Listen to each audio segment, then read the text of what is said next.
অযোধ্যা, রাম জন্মভূমি। শুধু তো এক শহর নয়, ৫,০০০ বছরের এক চলমান ঐতিহ্য।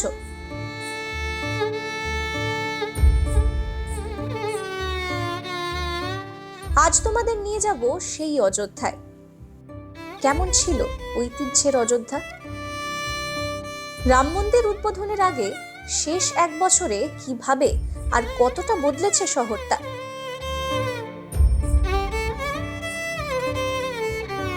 গ্রাউন্ড জিরো থেকে মন্দির নির্মাণের কর্মযজ্ঞ, ইউটিউবে প্রথমবার রাম জন্মভূমি দর্শন,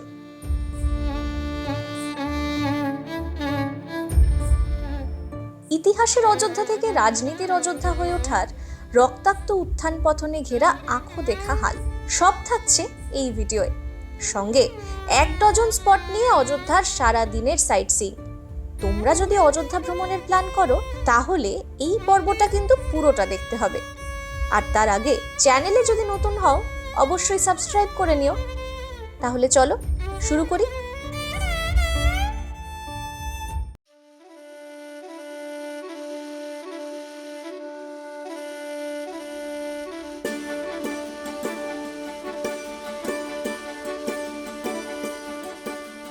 আগের পর্বে তোমাদের দেখিয়েছিলাম 2023-এর ফেব্রুয়ারিতে আমাদের অযোধ্যায় আসার জার্নি, আর তোমরা অযোধ্যা আসতে চাইলে কিভাবে আসবে। পর্বটা দেখা না হয়ে থাকলে ডেসক্রিপশনে লিংক পেয়ে যাবে। এই পর্বের পর অবশ্যই দেখে নিও। অযোধ্যায় আমাদের সকালটা শুরু হলো রমেশ ভাইয়ার টোটোয়।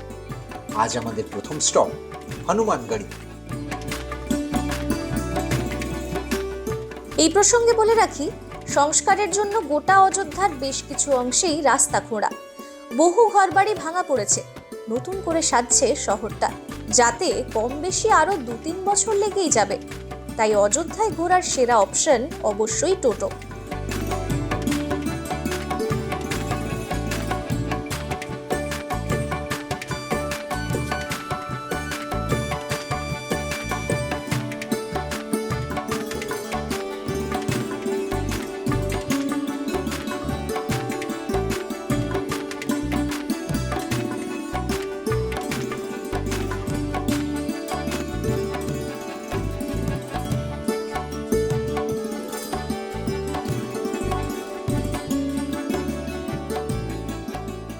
অযোধ্যার প্রবাদ বলে এখানে রামের দর্শন করার আগে অবশ্যই দেখে নিতে হয় হনুমানজি, এবং সেই জন্যই আমরা এসে পৌঁছেছি হনুমানগড়ি দিনের শুরুতে। আর তোমরা যদি এখানে আসো এবং সামনে দিয়ে প্রবেশ করো তাহলে পেরোতে হবে ৮৪টা সিঁড়ি, আর যদি পিছনের ভিআইপি গেট দিয়ে আসো তাহলে মাত্র ২৬টা।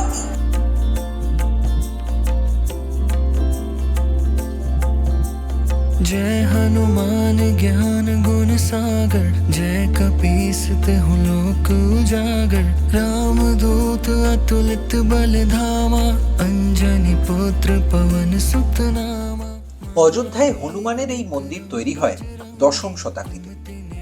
রাম জন্মভূমির খুব কাছেই এই মন্দিরের অবস্থান, তাই অতীতে বহুবার বহু আক্রমণের মুখে পড়েছে এই মন্দির। এখন এই মন্দির পরিচালনার দায়িত্বে রয়েছে নির্বাণ আখড়া আর রামবৎস সম্প্রদায়। চতুষ্কোণ মন্দিরের ঠিক মাঝামাঝি রয়েছে চূড়ো। প্রতাপ মহাজগবন্দন, বিদ্বান গুণী অতি চাতুর, রাম কাজ করিবে কো আতুর। গোটা মন্দিরের দেওয়াল জুড়ে হনুমান চল্লিশার শ্লোক। চূড়োর নিচে গর্ভগৃহে ক্যামেরা নিয়ে ঢোকা যায় না, তবে ভেতরে রয়েছে রূপর মূর্তি। মা অঞ্জনীর কোলে শিশু হনুমানের রূপ। भीम रूप धरि असुर सहारे, रामचंद्र के काज सवारे, लाए सजीवन लखन जियाए, श्री रघुवीर हर्षि उर लाए, रघुपति कीन्ही बहुत बड़ाई, तुम मम प्रिय भरति सम भाई।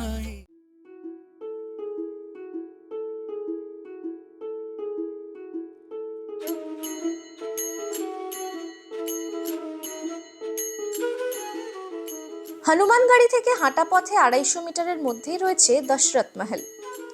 বাইরে বিশাল তোরণ। প্রতিদিন সকাল ৮টায় খুলে দেওয়া হয় এই মহলের দরজা।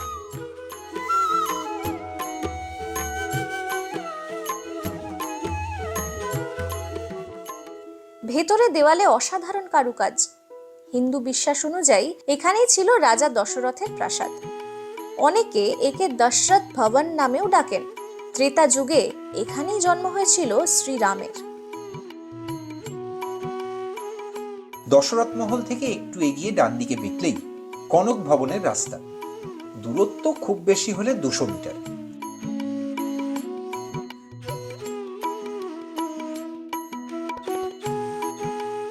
এই ভবনের সঙ্গে স্থাপত্যে আশ্চর্য মিল জনকপুরের রাজবাড়ি, মানে নেপালের জনকপুরের।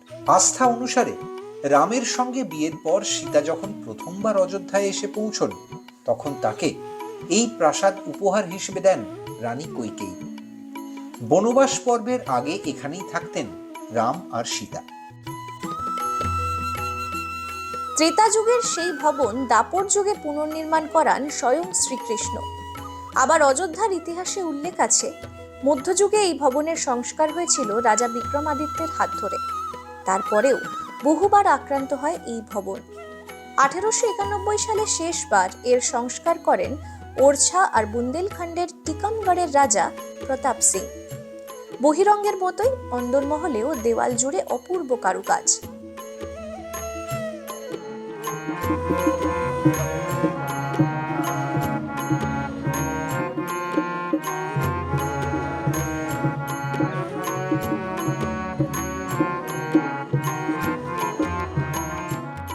কনক ভবন ঘুরতে ঘুরতেই সেদিন আমরা খুঁজে পেয়েছিলাম একজন আশ্চর্য শিল্পীকে। শুধু শ্রীরামের নাম লিখেই অসংখ্য ছবি আঁকেন। একসময় চাকরি করতেন, তারপর সংসারের মায়া কাটিয়ে প্রায় 25 বছর অযোধ্যাতেই আছেন। ছবি আঁকছেন 11 বছর ধরে।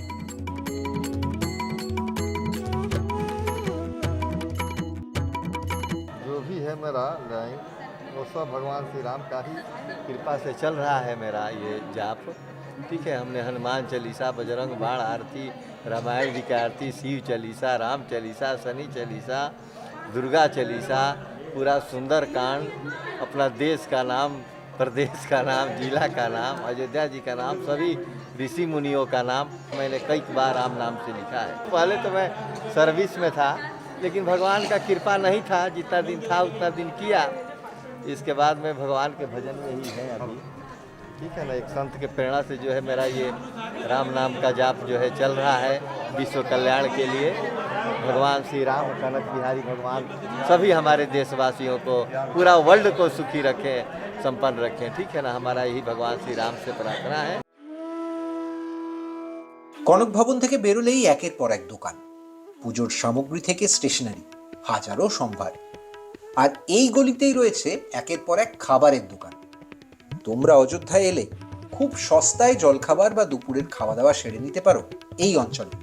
এক্ষেত্রে আমরা রেকমেন্ড করব আম্মাজি কি রসোই।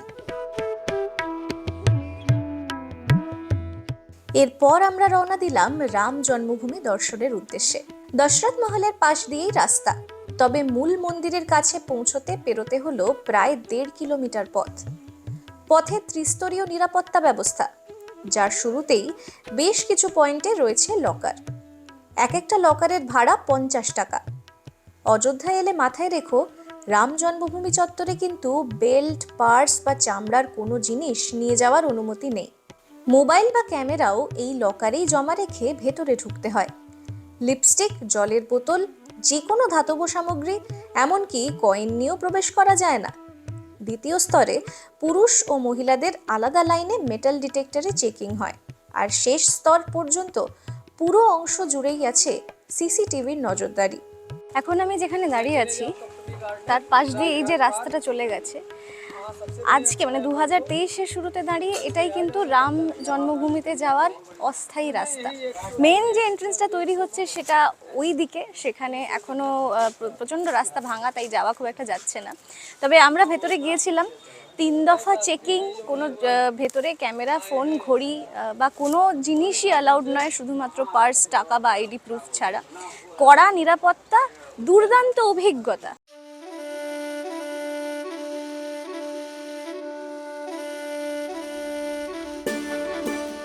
প্রায় 70 একর জায়গা জুড়ে তৈরি হচ্ছে রাম মন্দির।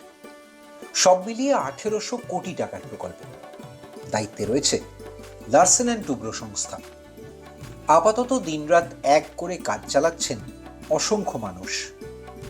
তৈরি হয়ে যাওয়ার পর বিশ্বের তৃতীয় বৃহত্তম হিন্দু মন্দিরের মর্যাদা পাবে অযোধ্যার এই মন্দির। 28,000 বর্গফুট এলাকা জুড়ে মূল মন্দির, যার চূড়ার উচ্চতা হবে 167 ফুট। 3 তলা মন্দিরে থাকবে মোট 5টা মণ্ডপ। জং ধরতে পারে এমন কোনো লোহার বিম বা রড মন্দির নির্মাণে ব্যবহার করা হচ্ছে না। তার বদলে ব্যবহার হচ্ছে তামা এবং কাঠ। আর মন্দিরের গাঁথনিতে ব্যবহৃত সব ইটে থাকছে রামের নাম। এখনো প্রতিদিন লক্ষ মানুষ ছুটে আসছেন মন্দির নির্মাণ কর্মকাণ্ডের সাক্ষী থাকতে। হেঁটে গোটা চত্বর প্রদক্ষিণ করতে করতে মনে হলো আমরাও এক ইতিহাসের সাক্ষী হয়ে থাকলাম। আর রাম মন্দির প্রসঙ্গ উঠলেই এক নিঃশ্বাসে উঠে আসে 92। আস্থার প্রলেপ কি সময়ের ক্ষতে প্রলেপ হতে পেরেছে? বাবরি ধ্বংস আর তার পরের অযোধ্যার রক্তাক্ত সেই সব দিন আজও ভোলেননি রমেশের মতো অনেকেই। ऐसे ही पूरे गलियों में लाशें बिछी पड़ी थी, पूरा एकदम बहुत बुरी तरीके से। तो फिर कितने मरे होंगे? कम से कम 10,000 कार सेवक उस समय मरे थे। बहुत कार सेवक उस समय। जो जिंदा था उसको भी ऐसे ट्रकों में भर भर के इसे सरयू जी में फेंक दिया जाता था। फैसला तो आया तो यहाँ तो पूरी समझ लीजिए बहुत खुशी थी, बहुत ज़्यादा ही।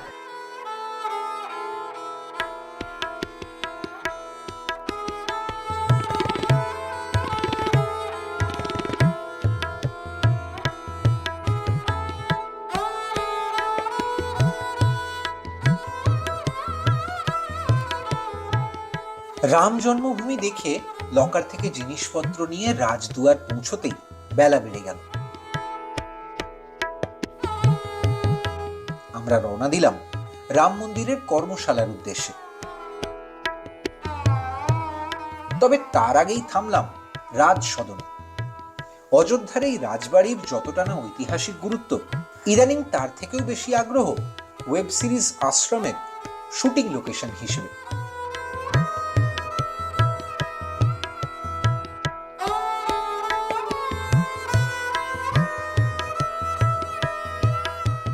টোটোয় আরো কিছুটা এগোতেই চোখে পড়ল তুলসী স্মারক ভবন। রামায়ণ রচয়িতার এই ভিটে এখন মিউজিয়াম।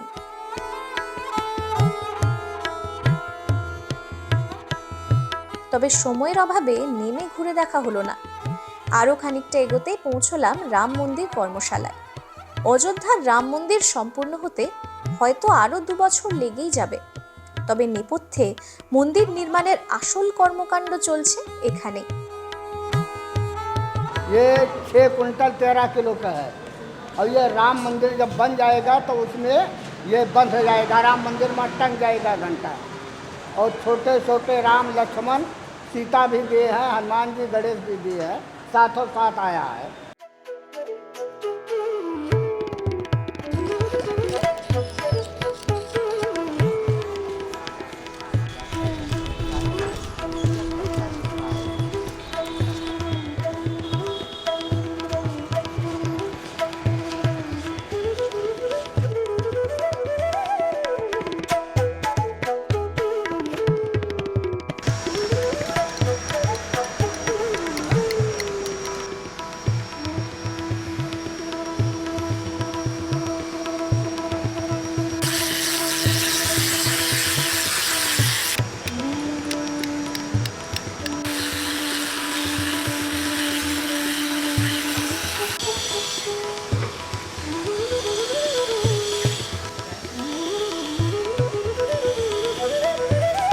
ঘুরতে ঘুরতে এই মুহূর্তে আমরা চলে এসেছি অযোধ্যার রাম মন্দির কর্মশালায়। এটাই হচ্ছে আসল ওয়ার্কশপ। এখানে কর্মকাণ্ড নয়, বলতে পারো একেবারে কর্মযজ্ঞ চলছে। রাজস্থান, নেপাল থেকে আনা বিভিন্ন বড় বড় পাথর, এই সমস্ত যন্ত্র মেশিনের সাহায্যে সেগুলোকে প্রথমে এখানে আনা হচ্ছে। তারপর একেবারে হিউম্যান লেবার দিয়ে সেগুলোকে প্রথমে শেপ করা হয়, কাটা হয় এবং ফাইনালি পালিশ করা হয়। মহিলারাও এই কাজে ইনভলভ। এবং তারপর এখান থেকে পুরো পাথরটা রেডি হয়ে গেলে সেটাকে নিয়ে যাওয়া হচ্ছে রাম জন্মভূমিতে। আর এখানে এই কাজ চলে প্রত্যেক দিন সকাল 8টা থেকে বিকেল 5টা পর্যন্ত।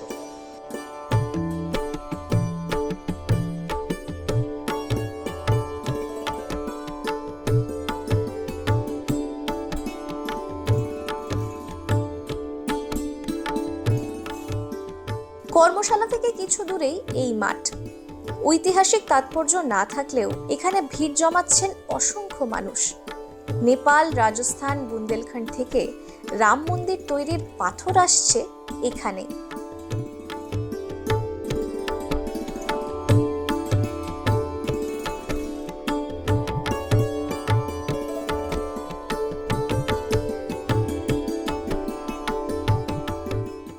শ্রীরাম জন্মভূমি তো দেখলে, কিন্তু এবার যেটা দেখছো সেটা কিন্তু রেকর্ডিং মোডই তোমাদের কাছে তুলে ধরছে প্রথমবার।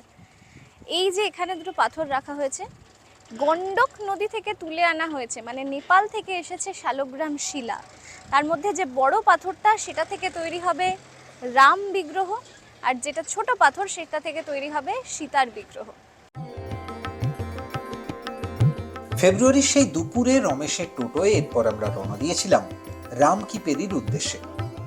তোমরা অযোধ্যা এলে টোটোর জন্য অবশ্যই যোগাযোগ করতে পারো রমেশের সঙ্গে। ওর নাম্বার ভিডিও ডেসক্রিপশনে দিয়ে রাখলাম। সরজু ঘাটের কাছে পৌঁছে টোটো ছেড়ে আমরা ঢুকে পড়লাম স্বর্গদ্বারে।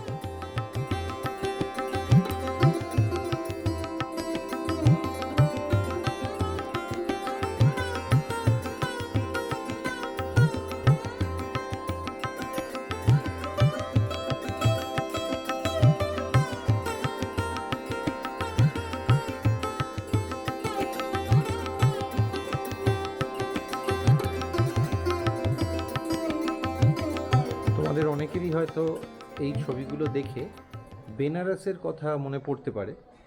সেই একই রকম সরু গলি, কত বয়স সেটা জানা নেই।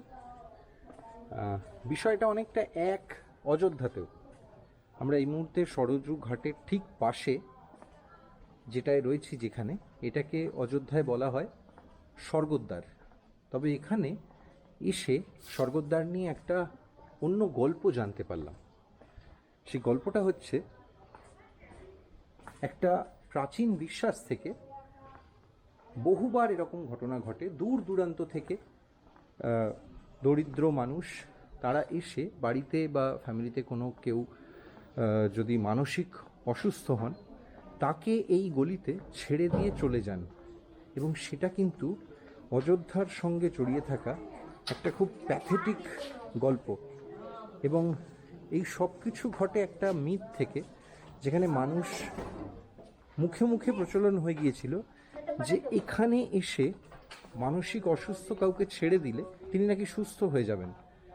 আদতে সেটা হয় না, কিন্তু এর ফলে অযোধ্যাতে এরকম মানসিক অসুস্থ রোগীর ভিড় ক্রমশ কিন্তু বেড়ে যাচ্ছে।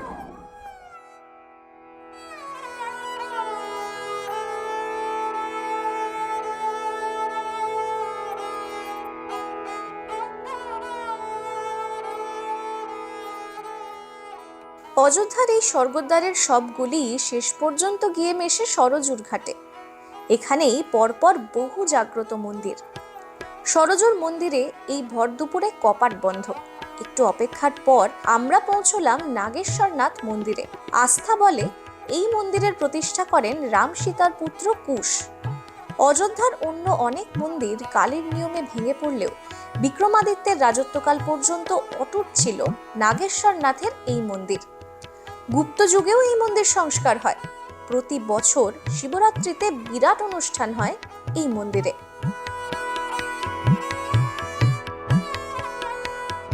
নাগেশ্বরনাথের ঠিক পাশের গলিতেই রয়েছে কালে রাম মন্দির।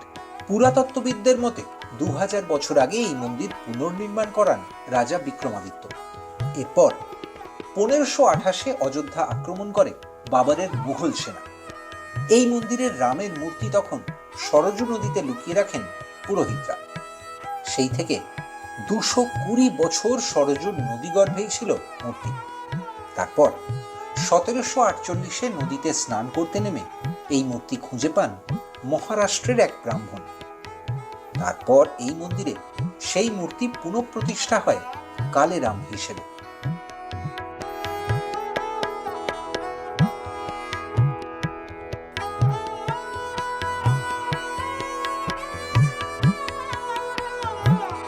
আজকে আমরা ঘুরে দেখছি রাম জন্মভূমি অযোধ্যা, আর খুব মনে পড়ে যাচ্ছে কিছু খুব বেশি দিন হয়নি, আমরা গেছিলাম বাল্মীকি নগর, সেখান থেকে গেছিলাম বাল্মীকি আশ্রমে, যেটা আবার এখন কিন্তু নেপালে।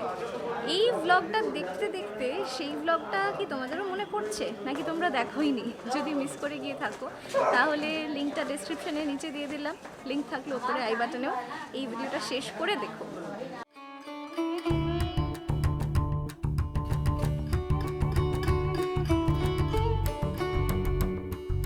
আগের দিনও এসেছিলাম, কিন্তু যেটুকু ছিলাম তাতে মন ভরেনি।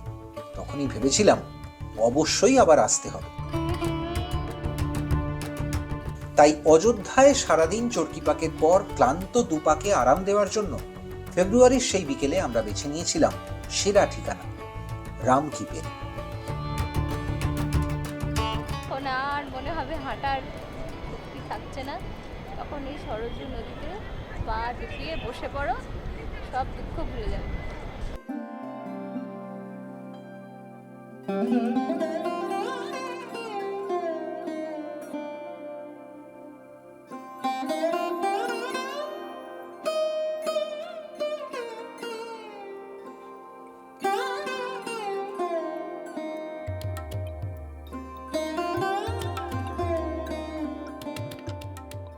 সরজুর তীরে রামকিপেরির আরেকটা বাড়তি আকর্ষণ তো তোমাদের আগের পর্বেই দেখিয়েছিলাম।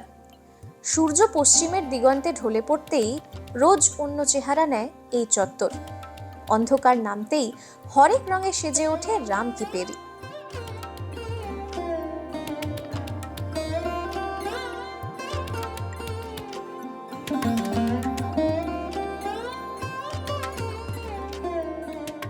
রামের শহরে মায়াবী সেই সন্ধে কাটিয়ে আমরা যখন ফিরতি পথে হোটেল মুখ, তখনই কানে এলো রামের ভজন আর সেই চির চেনা কণ্ঠস্বর। তামাম ভারতবাসী যা বোধ হয় কখনো ভোলে না। এই হলো লতা মঙ্গেশকর চক।